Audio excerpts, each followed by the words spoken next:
Hey, good morning, neighbor. I'm glad you stopped by. Probably when you see this video, it's going to be late this afternoon. So, this is the second part, or part two, of the Let's Get Gardening series. And today we're going to talk about fences and the plot of land that you have picked out for your garden. Now, in these videos about the gardening, these are only my ideas and my opinions. I don't build fences, I don't build walls. So these are only my opinions on how I do things in my garden. Well, it's time to prepare your garden. Now, you have decided where you're going to put your garden, where you would like it to be. So now we have to figure out, what size is it going to be? How many gardens would you like? If you want a fence or without a fence. And then you're going to go in there, and once you've decided that, you're going to remove the large rocks. Now, what I've done is, I remember I told you that I use this grid, and I mark out my garden on there so I can put the different plants I want. It's just a basic rough draft, so I can change it. I can tear it up and start over if I want. The seeds that you see in this picture, I am not sponsored by any of these companies. These are some of the seeds I use, and I've got my good old floppy gardening hat in there just to add a little color. So when you're in your plot of land, in your garden, if there are rocks, you should remove as many rocks as possible. Now, if there are large rocks, maybe you could use them for different areas in your yard or different areas in the garden. And you'll need to remove the weeds. You can pull the weeds, you can dig up the weeds, and some people spray the weeds. Personally, I just pull the weeds. And yes, I pull weeds the whole season.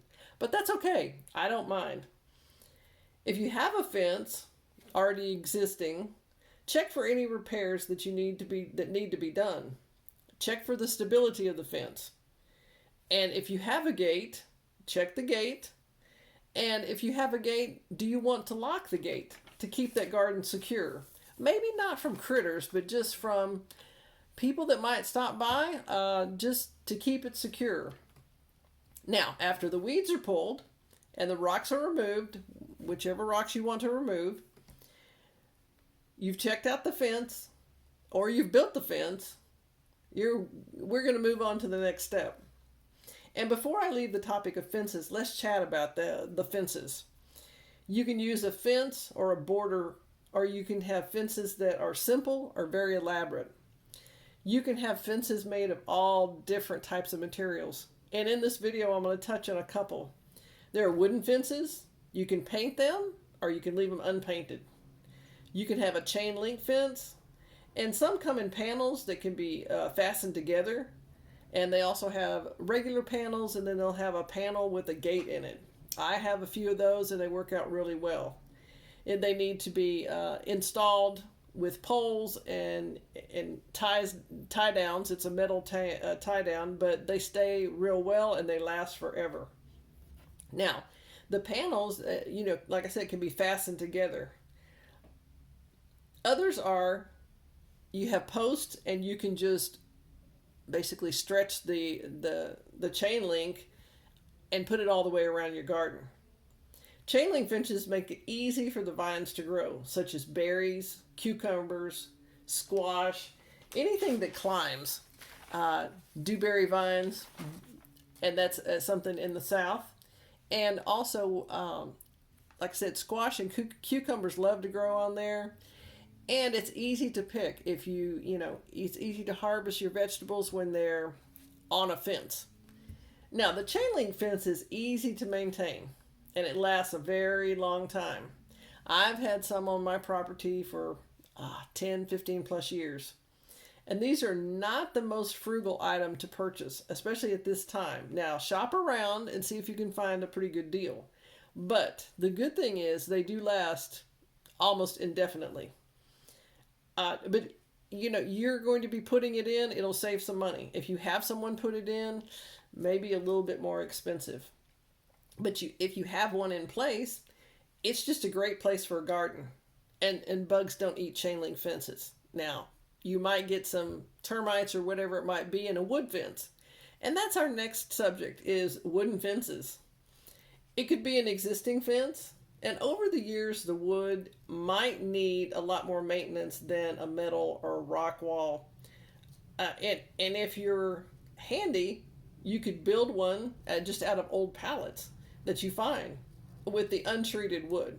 And I like to use untreated wood because it's a garden and this is where food will be grown. Now, you get to the metal, I call it metal rail fencing, and there's two kinds. Um, they're usually put around an area to keep livestock in or out. And I have found that they're very expensive to build. They last forever. Um, but although they don't keep out small critters, they will keep out the larger ones. Now, deer can jump over these fences. They can jump over almost anything. And also, there's another type of metal fence. It's going to be a wrought iron fence. Now, that's high price. It's gorgeous. Makes your garden look like a picture, but it just may not be in everyone's budget. Now, we move on to the next type of fence. It's going to be a plastic fence. I call it a plastic fence. And these are the heavy duty. You'll see them up and down in the different areas, maybe in a housing development. Very nice, white. Some of them are tan. They're medium price, at least they were. They look wonderful. You don't have to paint them. There's not much maintenance. And they come in a couple of different heights. One's about 4 foot tall. I think the next one's 6 foot tall.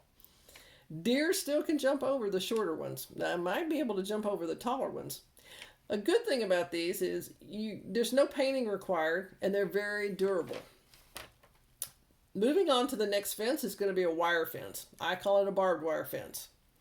These are the barbed wire strung between two posts. It could be a wooden post, usually, or a metal post, and it just goes down the line, and they tie it. Now, I am not familiar on how to install this, but I have seen them on many homesteads.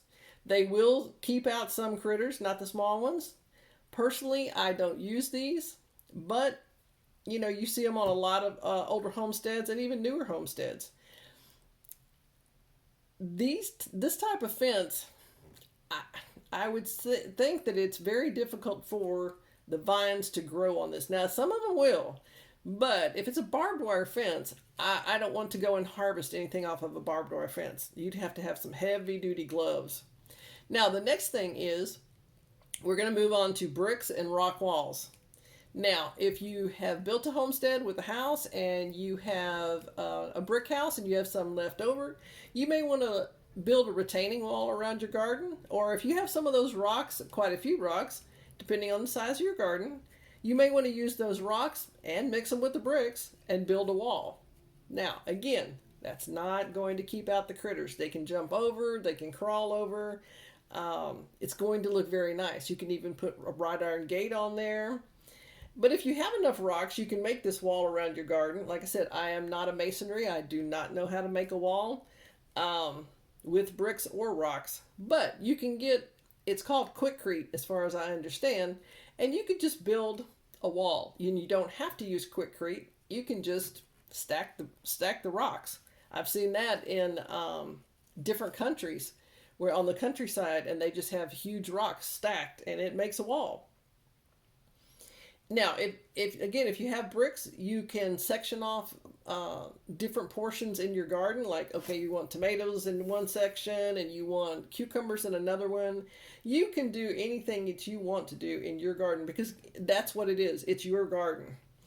And when you are constructing a wall with rocks or bricks, follow the instructions on the package of that Quickcrete or cement that you might use, or go online and see what the best way is to do this. Now, myself, I would hire somebody to do it because I would make sure that it would stand up. And there's a lot to building a rock wall or a brick wall. Well, today we've talked about planting the garden, starting to prepare the wall, different types of fencing, weeds, and some critters. Now, there are a lot of critters.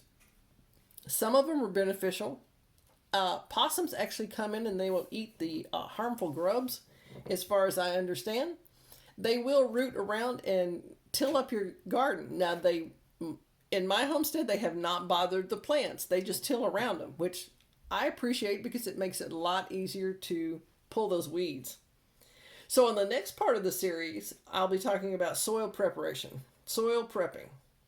Well, I'm glad you stopped by. And oh, wait, before you go, could you subscribe and like and let me know in the comments below how you prepare your garden for the next planting season? Thank you for stopping by.